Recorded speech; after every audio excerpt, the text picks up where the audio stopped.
Yesterday, Business Recorder carried an opinion piece arguing that Pakistan's decision to restrict trade with Afghanistan is a costly mistake that undermines economic interests and regional connectivity. The argument sounds persuasive at first glance, but it rests on a flawed premise. Pakistan is not trying to end trade with Afghanistan. What it is doing is insisting on minimum, verifiable security conditions before continuing to finance and facilitate commerce with a territory from which terrorism against it continues to emanate. For decades, Pakistan followed the very approach the opinion piece implicitly defends. Borders remained open through wars and regime changes. Transit routes functioned even during peak violence. Nearly 3.7 million Afghan refugees were hosted over 4 decades. Trade and people-to-people contact were encouraged on the assumption that engagement would soften behavior and reduce militancy.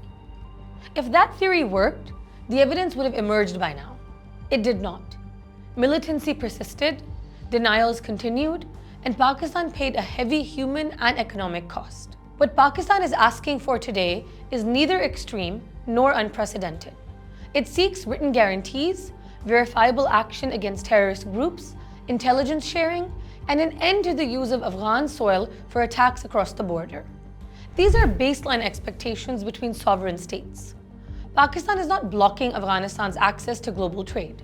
It is refusing to continue financially supporting land that shelters actors killing its civilians and security personnel. That distinction is essential. The opinion piece also romanticizes Pakistan-Afghanistan trade while ignoring its structure. A significant share of this commerce historically involved under-invoicing, re-export leakages, fuel and electronic smuggling, narcotics flows, and informal taxation by armed actors. This did not strengthen Afghan institutions. It sustained a war economy.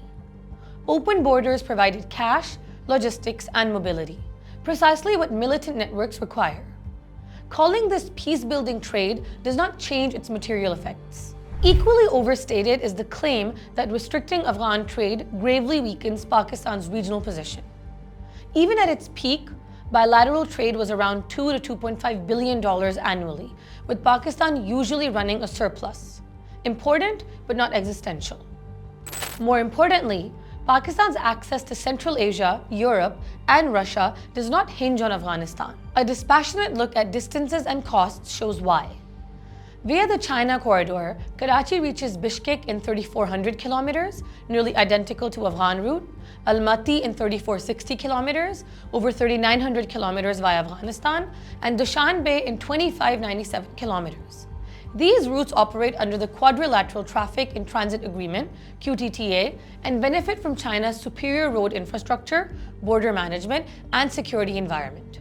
Seasonal constraints at high passes are being steadily reduced through over $2 billion in Karakoram highway upgrades and tunnel projects, moving the corridor towards all-weather reliability.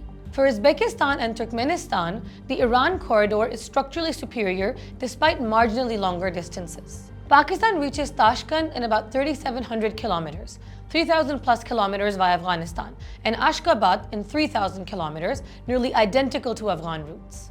Crucially, rail economics outweigh distance for bulk cargo. Continuous rail connectivity, lower per-ton freight costs, and established customs systems make Iran-based routes cheaper and more predictable than Afghan road transit. This is precisely why Central Asian states themselves increasingly rely on Iran and the Caspian-Turkey axis. Pakistan is not merely theorizing these alternatives. It is already executing them. Over the last 3 years, Pakistan's trade with the Central Asian republics has grown roughly from $100 million to $487 million, with even sharper increases by the end of 2025. Trade with Turkey is projected to cross $500 million within 2 years, while bilateral trade with Russia stands near $1 billion. A key enabler has been the National Logistics Corporation, which has developed commendable capacity to support trade without compromising security. Using the TIR, Transport's International Routier System, NLC has completed 240 plus long-haul cross-border operations, moving pharmaceuticals, textiles, leather, surgical goods, machinery, and chemicals across distances exceeding 5,000 kilometers, typically achieving 5 to 12-day transit times. These operations employ civilian contractors paid in foreign currency, generate export earnings, and demonstrate that Pakistan can secure its supply chains while insulating itself from Afghan origin security risks. Future infrastructure will deepen this shift. The ML1 railway upgrade will raise freight speeds from 19 kilometers an hour to about 70 kilometers an hour, increase axle loads, and lengthen trains, dramatically reducing inland logistics costs. Combined with CPEC connectivity and Gwadar port, Pakistan's role as a regional gateway strengthens further without requiring Afghan transit. The harder truth is that the binding constraints lie on the Afghan side. As a landlocked country, Afghanistan's shortest, cheapest, and most established access to the sea remains through Pakistan. Replacing that ecosystem requires billions of dollars, long-term stability, and institutional capacity Afghanistan does not currently possess. This is why, whenever borders reopen, Afghan trade repeatedly flows back. In the end, this policy is not anti-trade. It is conditional trade. Pakistan wants commerce, connectivity, and regional prosperity, but anchored in security cooperation, verification, and accountability. Aligning economic policy with security realities is not economic myopia. It is strategic coherence learned the hard way.